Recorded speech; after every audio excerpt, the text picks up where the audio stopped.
Well, we have some leftover super glue. I had a little piece of rubber fall off my shoe.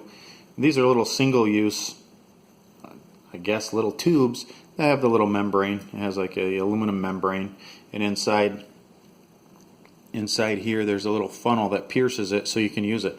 I don't want to. I just used a couple drops, so I'm going to try. I've done this in the past with other super glues that are they're a little bit larger. There's a lot more inside of them. But what I'm going to do is just take a little piece of thin aluminum, wrap it around the, I guess, the neck, the threaded neck, like that. And I'm just going to try to put the top on, thread it down a little bit so it'll seal.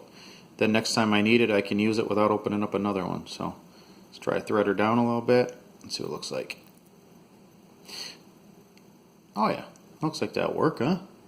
Got her kind of threaded down there a little bit. I'm going to try to thread it down. You don't want to thread it down too far or the little funnel will pierce your aluminum right there. So let's try to thread it down just a little further.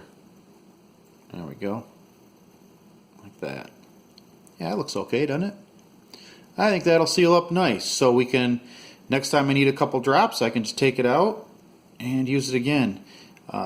Again, I've tried this before and it works really well on the other larger containers that have, I don't know, this is like 0.01 ounces.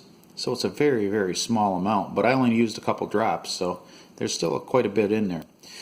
But if you have problems with your super glue dying and drying, well, this might help you. Just a little piece of aluminum foil, put it over the top, there you go. If you like our video, subscribe. Thanks for watching.